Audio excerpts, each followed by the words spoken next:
दिन भगवान ने देखा कि युधिष्ठिर जी महाराज थोड़ा चिंतित बैठे हुए थे। जाकर के पूछा, भैया आप चिंतित काहे दिखाई दे रहे हो? इतने बड़ा युद्ध, आप सम्राट हो, महाभारत जैसे समर को आपने जीता है, किसी चीज की कोई कमी नहीं है आपके पास, अब किस बात की चिंता? युधिष्ठिर जी ने कहा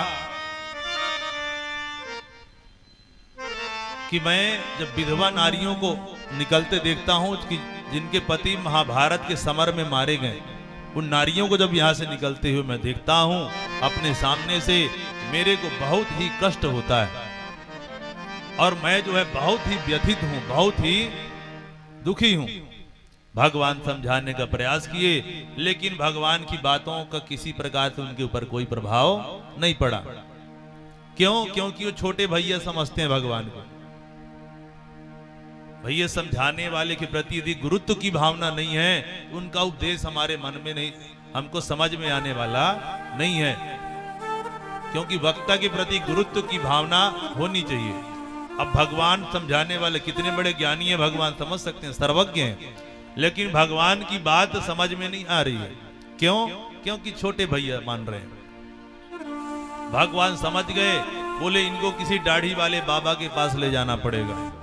ऐसे एक दिन योजना बनाते हैं और कहते हैं चलो भीष्म पितामह जी से मिलकर सब कोई आते हैं, और सब कोई पूरे पांडव परिकर भगवान के साथ मिलकर के भीष्म पितामह के पास, जहां सरसैया में वो पितामह जी लेटे हुए थे, वहां जाते हैं। अर्जुन सामने जाकर के प्रणाम किए हैं, बोले कि अर्जुन से बोले कि तुम्हारा सारथी कहां गया?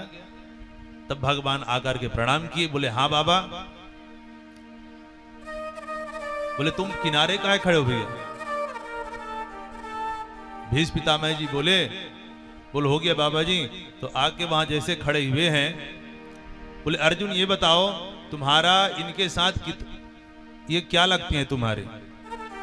बोले हमारे मामा जी वसुदेव जी के पुत्र हैं कृष्ण। बोले तुम्हारे इनके साथ कितने नाते हैं ये बताओ? तुम कभी सारथी बना लेते हो, कभी सचिव बना लेते हो, कभी संदेश वाहक बना लेते हो। धन्य प्रभु, आपके भक्त जो आपको बनाए आप वही बन जाते हो। कियम मन्यसे मातुलेयम प्रियम मित्रम सुहृतमम अकरो सचिवम दूतम सहृदादथ सारथी। आज मैं भी कुछ चाहता हूं आपसे, आपके भक्त जो आप बनाते हैं आप वो बन जाते हैं। मैं भी थोड़ा सा आपसे प्रार्थना करना चाहता हूं कि सदैव देवो भगवान प्रतीक्षताम् कलेवरं यावदिदं हिनोम्यहम् प्रसन्नहासारुणलोचनो लसन् मुखाम्बुजो ध्यान पथचतुर्भुजा।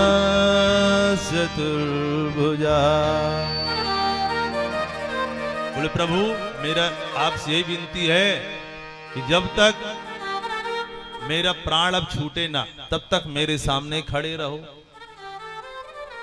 भगवान बोले अच्छी ड्यूटी लगा दी है। भगवान सिर झुका के जो है खड़े हो गए, बोले अच्छी ड्यूटी लगा दी। अब ये बाबा को तो इच्छा मृत्यु का वरदान है, हम ना जाने कब जाएं और हम जो ऐसे खड़े रहें। बाबा बोले ऐसे नहीं, मुस्कुराते ही वे खड़े रहिए कि प्रसन्न हासारुण लोचनो लसन मुखाम्बुजो ध्यान पथचतुर्भुजा। बोले अच्छा बाबा ठीक है। अब भगवान मुस्कुराते हुए खड़े हैं भीष्म पिताजी के सामने। अब इधर जो है सभी, अब इसी बीच में भगवान बोले भैया बाबा से जो पूछना है पूछ लो। तो जाकर के सुंदर दिव्य ज्ञान यहाँ पे भीष्म पितामह जी ने प्रदान किया है कि दान धर्मान राज धर्मान मोक्ष धर्मान विभाग सहा, स्त्री धर्मान भगवत धर्मान समस्व्यास योगता। दान धर्मान राज धर्मान दिव्य ज्ञान प्रदान किया है। इसके बाद और उनको संतुष्ट किया है युधिष्ठिर जी को। इसके बाद माघ शुक्ल पक्ष का समय आ गया, उत्तरायण। उत्तरायण के इंतजार में थे कौन? भीष्म पितामह जी। क्योंकि उत्तरायण और दक्षिणायन, उत्तरायण में जाने से कहते हैं दरवाजा खुला रहता है, और दक्षिणायन में जिसकी मृत्यु होगी तो इंतजार करना पड़ता है। जैसे हमारा दिन और रात, वैसे देवताओं का दिन और रात उत्तरायण में खुला रहता है और दक्षिणायन में दरवाजा बंद रहता है।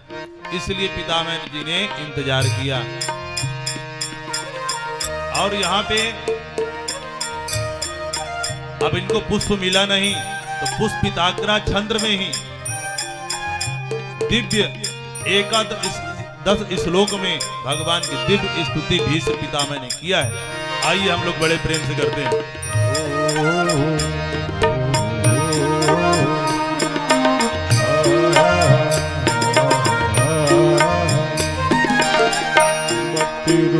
कल्पिता तृष्णा भगवती शाश्वत पुंगवे विभूमि,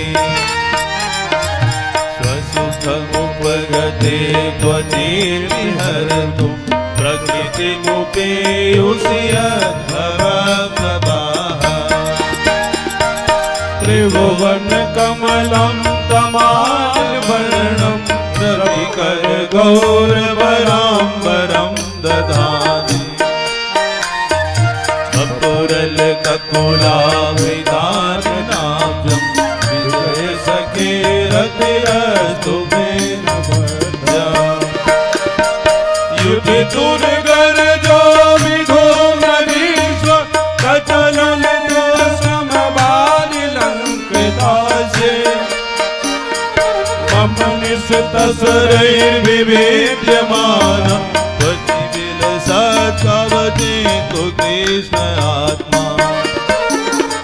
स्वपरिषद्वचो निशम्य मध्ये निज परयोर्बलयोरथं निवेश्य, स्थितवती परसैनिकायुरक्षणा कृतवती पार्थ सखे रतिर्ममास्तु।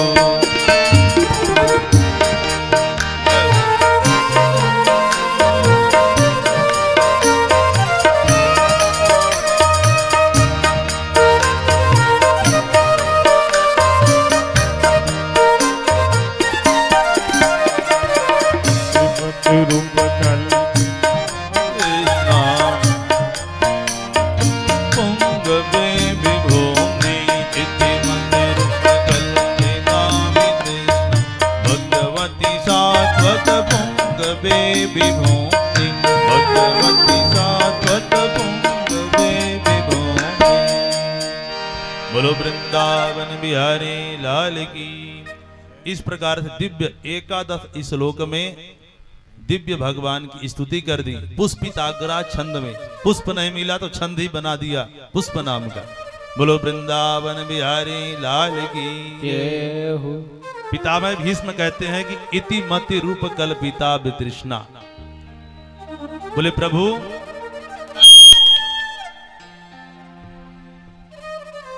इस देह यात्रा को संपन्न करने के लिए मेरी मात्र एक छोटी सी इच्छा है कि मैं अपनी अविवाहिता बेटी का विवाह करना चाहता हूं।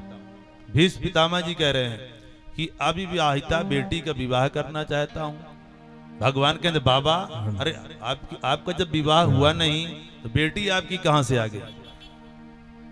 बोले मैंने अपनी मति को ही, इति मति, इस मति को ही बेटी मान के चला है, और इसके लिए मैंने पूरे संसार में वर ढूंढा, लेकिन कहीं पे मेरे को इस मति के लिए कोई सुंदर वर नहीं मिला, क्योंकि मेरी मति में किसी प्रकार की कोई तृष्णा नहीं है। हमारी आपकी मति में तृष्णा रहती है, सुत वित लोक है, तीन प्रकार की तृष्णा कुछ न कुछ सबके अंदर, अधिकतर तो तीनों सबके अंदर होती है। पुत्रेषणा लोकेषणा वित्तेषणा, लेकिन मेरी मति में कोई ऐसणा नहीं है। सुत बित लोक ईसणा जय हो, दीनी। जय हो। सुत बित लोक ईसणा दीनी।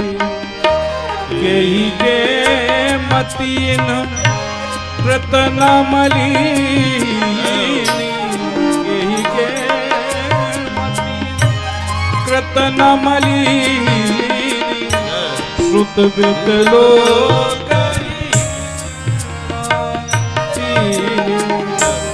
श्रुत बित लोक श्रुत बित लोक श्रुत बित लोक।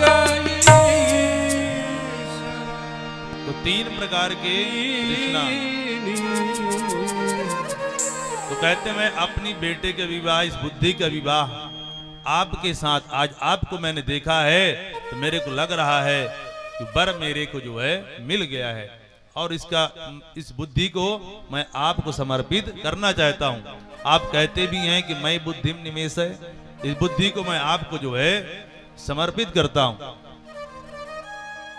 कि सपदि सखी बचो निशम्य मध्य निज परयोर बलयोरथम निवेश स्थितवत पर सैन कायु रक्षणा हृतवती पार्थ सखेर तिर्ममास्तु।